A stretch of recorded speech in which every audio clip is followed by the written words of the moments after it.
Hey guys, welcome back to Project Commons. We're going to be continuing our lessons here of the mini-series in how and why things work. And today we have a new episode of How and Why, which is increasing miles per gallon. Now I've been getting actually a lot of emails, not just from this in particular one that I'm going to read, but I'm getting a lot of emails about miles per gallon and saving fuel and economy and so forth and whatnot. So the email I got was from a viewer in the southern part of California, and he said, "Dear Project Cummins, this morning I had to pay $5.19 a gallon for diesel. I'm currently paying anywhere between $130 to $140 a fill-up. Filling up 5 times in a month, I'm paying anywhere from $650 to $700 a month on fuel alone. This doesn't count any additives that I use or anything else that I do to the truck as far as maintenance and tires and oils and whatnot and so forth. So how can I increase my miles per gallon so I can start saving money?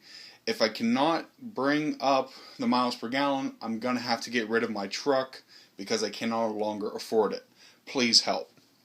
Okay, I feel you, bud. I really do. Gas prices are not going down anytime soon, and they're not going to. If you think about supply and demand, they say that the supply is down and that the demand is skyrocketing. So, logical business nature, you're gonna get fucked. You're gonna get your wallet completely raped. So, how can we increase our miles per gallon?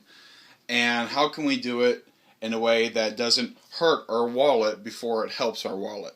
Well, as I said before in my last video, anytime you increase the efficiency of which your motor can burn or compress the fuel or so on and so forth, you will increase the horsepower and miles per gallon. So, what we need to do is take your truck, and we need to increase the efficiency at which it's going to give us some horsepower. Like I said, moving on. So while we keep in mind our equation that increased efficiency equals increased horsepower miles per gallon, we're going to go over the 12 most common ways for you to increase your miles per gallon. Okay, the first thing you can do, very simple, is keep your tires properly inflated. What is the proper inflation for your tire? Well, to better understand that, you would actually have to go to your truck, open up the driver's side door, and look in on the door itself. It has a little label telling you the correct tire to use and the correct inflation. Now, some of you may be thinking, I don't use the correct tire for my truck, I use a larger tire. Well, you should still be using the correct load range for your tire, and therefore the pressure should still be the same. It's usually right at what the recommendation is on the tire. I do have a video that goes over that, so I'm not going to go into much detail here, but I will say that running the exact pressure that it says on the tire is not always correct. When you run the exact pressure on the tire, you usually get that bowing in the middle, so it wears down the tread in the middle first, giving you a little bit less traction. More miles per gallon, but a little bit less traction. And there's plenty more information on that on the internet, and especially from sites from like Napa and whatnot. They do a very good explanation on that. So, first off, make sure your tires are properly inflated. Besides tires, you also want to make sure that your air filter is clean. It's not causing a restriction for air to pass through it. Now, obviously, that's what an air filter is for, is to cause somewhat of a restriction to catch the finer particles, so you're keeping it out of your engine. But if it's overly compacted with gunk, you're causing a restriction that's making your engine work harder to get the air it needs. An engine has to breathe, just like you and I do. We breathe in, we breathe out. An engine breathes in, it breathes out. If you're causing gunk in the air filter to stay there, that's like putting your hand over your mouth and trying as hard as you can to breathe in. Yes, you're going to be able to breathe in, but you're also going to be putting way more energy into doing it to be able to make it happen. So a clean air filter will increase the efficiency. Since we're on the subject of restrictions, next we're obviously going to talk about exhaust. A high flow exhaust. What do I mean by high flow? Well, stock is not high flow. Stock is actually very restrictive because of all the shit they have on it. So what can you do to get a high flow exhaust? Well, you can do the muffler delete like I did. Be careful, that is illegal in some states and some areas because of noise ordinance. You can buy an upgraded exhaust from just about any diesel performance website there is. My personal suggestion is go and support your local shops. Go, if you're not going to do it yourself, if you're not going to fabricate the setup by yourself, go to a local shop and have one of them do it. That way you're stimulating your local economy and so forth. So high flow exhaust. Once again, if you were to put your hand over your mouth and try and breathe out, you're doing it with more force than you would with your hand not there. So a high flow exhaust will increase that efficiency. Next on our list we have cetane boosters, or a fuel additive. As some of you remember, I did a video back on comparing the diesel clean fuel additive to the Lucas fuel oil additive, and you saw in the video that just by changing my additives to one with a cetane booster, I got about a mile per gallon more on my first tank. Now I'm happy to report that after having been using it, this is probably my 20th tank since then, but since using it, I'm now getting about 2 to 2.5 miles per gallon better because I'm using this better additive. So finding a cetane booster should be your top priority on this, because you gotta fill up your fuel tank anyhow, you know, every week or twice a week or 4 times or 50 times a week, whatever you do.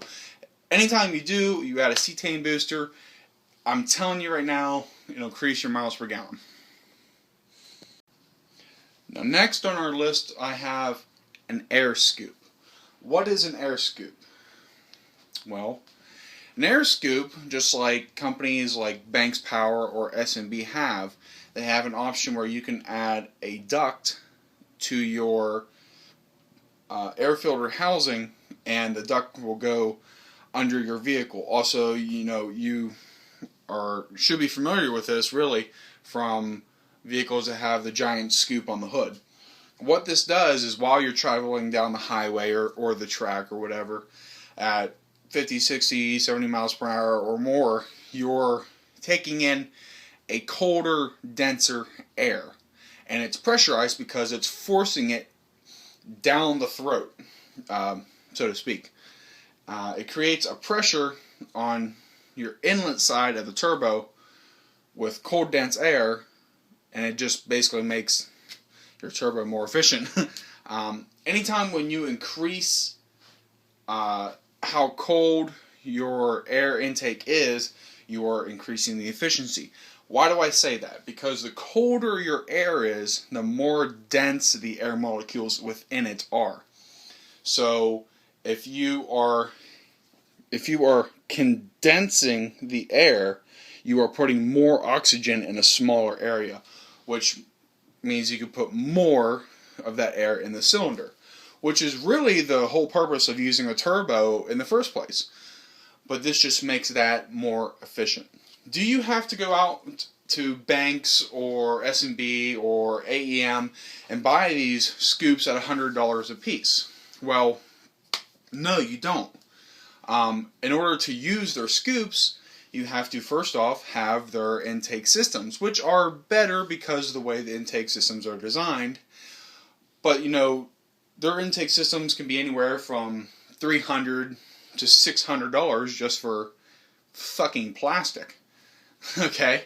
And then the scoop on top of that's anywhere from another $100 to $200 for fucking plastic. You don't have to do this. What you can do is take your stock air filter housing, cut a hole in the bottom, put a piece of dryer vent metal dryer vent and stick that dryer vent underneath your truck to intake the oncoming air. That's really the cheap man's version of doing that, and I mean that's not going to cost you any more than maybe $5 or $10. That alone will increase your efficiency and miles per gallon. Now next on the list I want to talk about the pusher air intake. And I want to talk about them specifically because their design is to increase the airflow and how cold the air is to the first and sixth cylinder. Now on a stock vehicle, on your intake manifold side, that's the one with the air intake horn that has a curved shape, that distributes the air through that horn through the first and sixth cylinders just by that horn. Now by the time it reaches from that horn to, let's say, the sixth cylinder, it has passed over the engine and taken its heat. And once again, when you have more heat, you have a less compression of molecules in your air, which is less oxygen.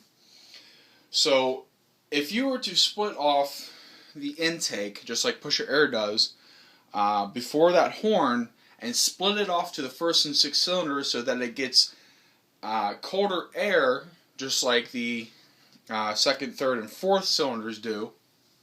The fifth one actually gets a little warm air. But if you do that, split the air off to the first and sixth cylinder, it increases the amount of air that it can get that's compact and dense and cold. That alone will increase horsepower tremendously. Absolutely tremendously. So I usually wouldn't just come out and say, go buy this, go buy that from this company, from that company, because I really don't like that. I have no proof to say one company's better than another, but I can tell you that splitting off the air in that theory works very well. You can go and check them out. The setup is like $200 or $300, but you can make your own. There are several threads out there to make your own for right around $50 to $75. So, yeah. Okay, the next item on our list is a upgraded intercooler and boost tubes. This will cost you more money. It's not on the cheaper end of the scale of things to do, but an intercooler that works more efficiently and larger boost tubes that can take more oncoming air will help you increase your miles per gallon by, once again, increasing the density of the oncoming air.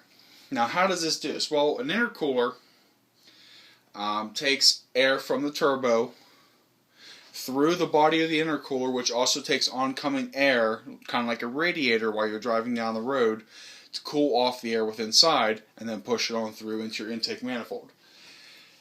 By having a more efficient one, you get more efficient cooling. More efficient cooling, more denser air, better combustion, increasing miles per gallon. That's just kind of how it works. Next on our list, I am going to include Wastegate, a Wastegate upgrade. The reason I'm going to include this is because as I have upgraded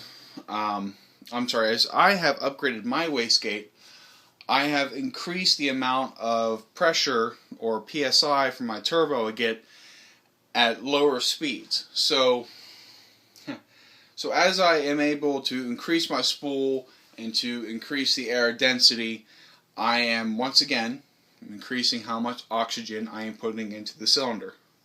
Now, a good way to look at this, as we have been talking, as you can see, about all these different air modifications. When you're in your truck and you're playing around and you're blowing smoke out the pipe, what smoke is unburned fuel. It's power that you can physically see. Now, when you start adding more and more air to your engine, you're going to start getting less and less smoke because you are burning that fuel more and more efficiently. So that's also a really good way to gauge how much room and how much play you have to mess around with your air intake. A tuner will definitely increase how much smoke you have, because it increases fuel pressure in your common rail, or it will increase the duration of which your injector opens and releases fuel into the cylinder. Of course, many other ways, but that will give you a yardstick, so to speak, as to what you can do with your air. Now, with the older Cummins engine line, you don't really have that option to use a programmer, because they're not digital. They're the way diesel engines actually kind of should be. So, but once again, the rule's the same. Seeing how much smoke you have coming out gives you ability to judge how much more room of air you have to add to the engine to make a more efficient burning process.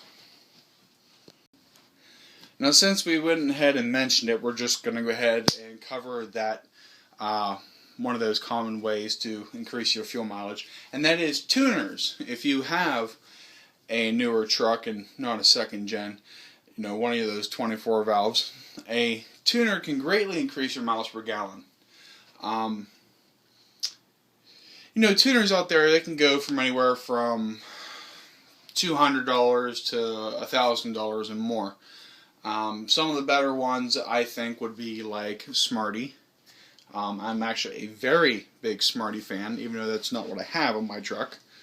But a tuner can greatly increase the efficiency in which your motor will operate. So that's one thing to look into there. But since we're talking about tuners, and usually they do increase the fuel, we can move on to our next one, which is your attitude. Your attitude is actually a huge contributor to your miles per gallon. Why do I say this? If you're an aggressive driver, if you're a driver that has bad road rage, or you have a heavy foot in that nature, I guess. If you lighten your attitude, do the speed limit, don't romp on the fuel everywhere you go.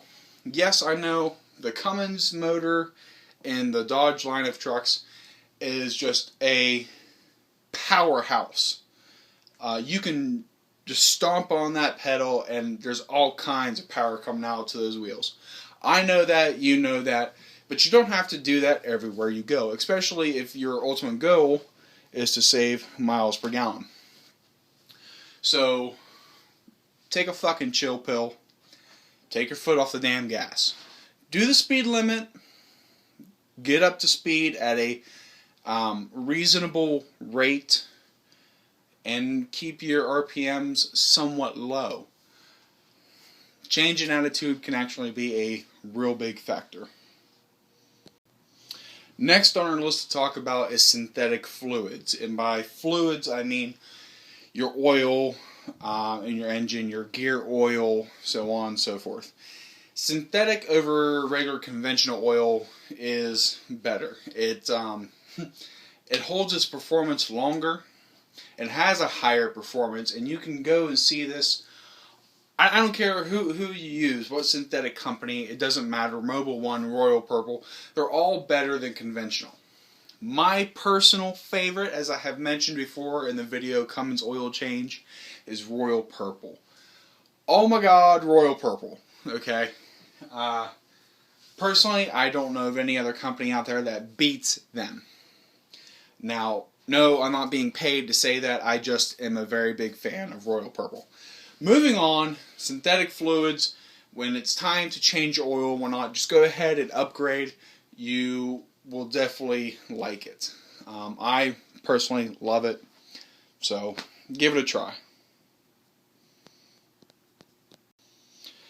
Now, last on our list of 12 most common things you can do to increase your miles per gallon is a water methanol kit. What does a water methanol kit do? A water methanol kit is where you spray atomized water methanol into your intake hose or intake manifold, usually done on the intake horn on the Cummins. Water methanol, when it is sprayed into your intake horn at an atomized rate, it's a very small, high-pressured rate, will be sucked in with the high velocity of air coming into the intake manifold and kind of vaporize, really. What it does is the water will cool off the air even more than your intercooler does, even more than adding a wastegate, and so on and so forth. By cooling down the air more, once again, you get more oxygen in your combustion ratio. Also, an added benefit that really has nothing to do with miles per gallon is the water will steam clean the inside of your engine, which, is pretty fucking cool if you ask me. The methanol, on the other hand, also has a cooling effect, as it also has a combustion effect. Since the steam created from this water methanol injection, once the cylinder has done its ignition, is forcing itself down, you're also getting an expansion from your water and methanol, which is helping push or drive your piston down. So kind of like a steam engine. Usually a top-of-the-line water methanol kit is like $1,000. But those top-of-the-line kits will also get you 4 to 5 miles per gallon more. Yes, I said that, and I'll say it again. A water methanol kit, when installed and used properly, will get you 4 to 5 miles per gallon more. I shit you not, look it up for yourself. You don't have to spend $1,000 though to get a water methanol kit. There are kits out there that run strictly off your turbo pressure or your PSI rating. Now the higher valued, more expensive kits run off of your PSI from your turbo as well as your EGTs, which is more effective. But for cheaper, probably even a third of the price, you can go out and get the kit for, $300, $350. So, and then you can tweak it yourself to your driving attitude and whatnot. And there's a little bit more work involved doing it that way, but hey, it's cheaper. So those are the 12 most common ways to increase your miles per gallon. Now, besides the 12 most common ways, we also have 3 alternatives that are a little bit more advanced. Now, I'm not really going to go into any extreme details with these because I could spend an entire lesson on each one of these. So we're just going to quickly touch base. Now, the first one we're going to talk about is biodiesel. Some fueling stations do provide a biodiesel blend for their customers.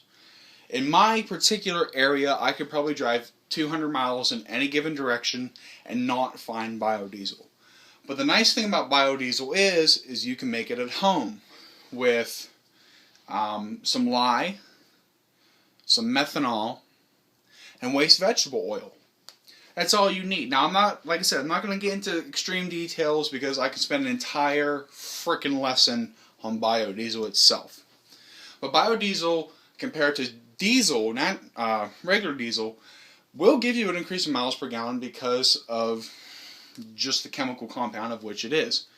And like I said, you can make it at home, which will save you money. Making it at home, you could probably make it around $1.25 a gallon. Now that beats the $5+ a gallon that you're getting in some states.